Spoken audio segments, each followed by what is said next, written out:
prices of silver அப்படின்ற அந்த bench mark இருக்கு இல்லையா, அதை எதை வச்சு கால்குலேட் பண்ணுவாங்க? அதோட பெஞ்ச் மார்க் என்னன்னு பார்த்தீங்கன்னாக்கா லண்டன் புல்லியன் மெட்டல் அசோசியேஷன்ஸ். நம்ம எக்கனாமிக்கலாக பார்க்கும்போது ஜியோ பொலிட்டிக்கல் ஃபேக்டரும் ஒன் ஆஃப் த ரீசன் நம்மளுடைய சில்வர் இன்க்ரீஸ் ஆகிறதுக்கு. ஆமாங்க, நம்மளுடைய இன்ட்ரெஸ்ட் ரேட் ரொம்ப கம்மியாகும் போது ஆட்டோமேட்டிக்காக சில்வருடைய ரேட்டு அதிகமாகும். ஃபெடரல் ரேட் கட் வந்து இன்னைக்கு 5.5லேருந்து 4.5க்கு டிக்ரீஸ் பண்ணியிருக்காங்க. இது ஒன் ஆஃப் த ரீசன் நமக்கு சில்வர் வந்து இன்க்ரீஸ் ஆகிறதுக்கு. இந்த கோல்டு ETF நான் உங்களுக்கு சொல்லக்கூடிய விஷயம் என்ன அப்படின்னாக்கா,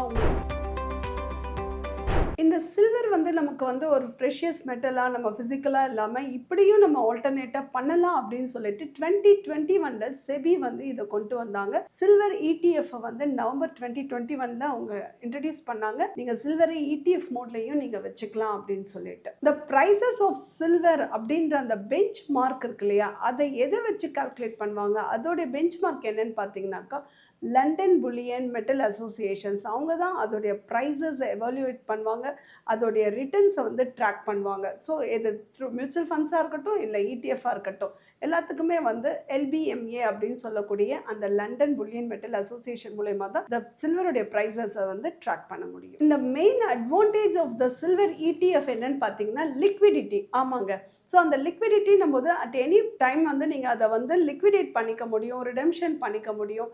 இதெல்லாம் நமக்கு ஒரு மெயின் அட்வான்டேஜ். சில்வர் ETF வந்து ஆல்மோஸ்ட் 15% ரிட்டர்ன்ஸ் கொடுத்துருக்கு. ஸோ நல்ல ரிட்டர்ன்ஸை நீங்கள் கடந்த நாங்கள் ஒரு 2015 இருந்து அதோட இன்க்ரீஸ் ஆன ப்ரைஸஸ்ல பார்க்கும்போது 2022, 23, 24 பார்த்தீங்கன்னா ஆப்வியஸ்லி 15%, 18%, 22% இந்த மாதிரி சில்வர் ரிட்டர்ன்ஸ் கொடுத்துருக்கு. ஆல்மோஸ்ட் நமக்கு 15 ETF வந்து சில்வர் ETFக்காக இருக்காங்க. அதோட AUM வந்து எவ்வளோ அவங்க இருக்குன்னா 15,500 உங்களுக்கு AUM வந்து மேனேஜ் பண்ணுறாங்க சில்வர் ETFல மட்டும். இன்னைக்கு சில்வருடைய வேல்யூ நமக்கு சொன்ன மாதிரி 1,20,000க்கு நமக்கு பர் கேஜி நம்ம வாங்கிட்டு இருக்கோம் இல்லையா.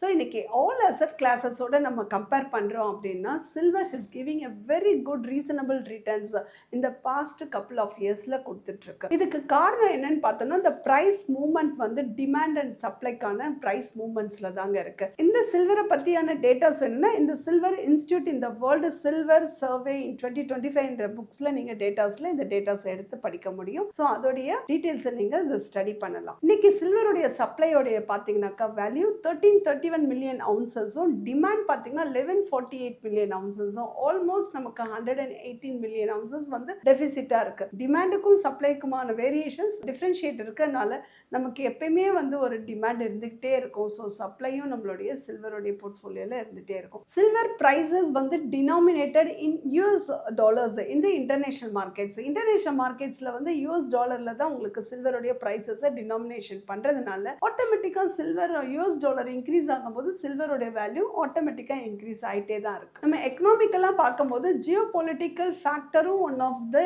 ரீசன் நம்மளுடைய சில்வர் இன்க்ரீஸ் ஆகிறதுக்கு. ஆமாங்க, இப்போ ரஷ்யனுடைய சென்ட்ரல் பேங்க்ல பார்த்தீங்கன்னா அவங்க ரிசர்வ்ஸ்ல கோல்டு நிறைய வச்சிருந்தாங்க, வேற இப்போ அவங்க வந்து சில்வரை நிறைய பூஸ்ட் பண்றாங்க. இதுவும் நம்மளுடைய இதுலயே நமக்கு தெரியும். ஸோ கோல்டை விட சில்வரையும் அவங்க வந்து பூஸ்ட் பண்ணும்போது ரிசர்வ்ஸ்ல வந்து நமக்கு தேவை. நம்மளுடைய இன்ட்ரெஸ்ட் ரேட் ரொம்ப கம்மியாகும் போது ஆட்டோமேட்டிக்கா சில்வருடைய ரேட்டு அதிகமாகும். ஃபெடரல் ரேட் கட் வந்து இன்னைக்கு 5.5லேருந்து 4.5க்கு டிக்ரீஸ் பண்ணியிருக்காங்க. இது ஒன் ஆஃப் த ரீசன் நமக்கு சில்வர் வந்து இன்க்ரீஸ் ஆகிறதுக்கு. சம் வார்ஸ் லைக் கான்ஃபிளிக்ஸ் அப்படின்னு பார்த்தீங்கன்னா இஸ்ரேல் ஹமாஸா இருக்கட்டும், இந்தியா பாகிஸ்தான் வாரா இருக்கட்டும், யுக்ரைன் ரஷ்யா வாரா இருக்கட்டும், ரைசிங் டிஃபென்ஸ் உடைய பட்ஜெட்ஸ், ஸோ ட்ரேட் வார், இது எல்லாமே நமக்கு வந்து சில்வர் அப்படின்ற ஒரு விஷயத்த வந்து ஒரு சேஃப் ஹெவன் அசெட்ஸாக கொண்டு போகிறதுக்கு இன்க்ரீஸ் ஆகிறதுக்கு இது எல்லாம் ஒன் ஆஃப் த ரீசனாக தான் அதில் இருக்கே தவிர இது மட்டுமே நம்ம ரீசன்னு சொல்லலாம். இது வந்து நம்ம கோல்டு மாதிரி டே டு டே நம்ம இந்த ப்ரைஸஸை பார்த்துட்டு இருக்கணும்னு அவசியம் இல்லை. ஸோ நம்மளுடைய மார்க்கெட் ப்ரைஸ் டெய்லி நம்ம அதை பார்க்கணும்னு இல்லாததுனால நம்ம அதுக்கான லிக்விடிட்டியும் ஜாஸ்தின்றனால இதுக்கான பேனிக் ஆகிறதுக்கு நமக்கு அவசியமும் கிடையாது. So day to day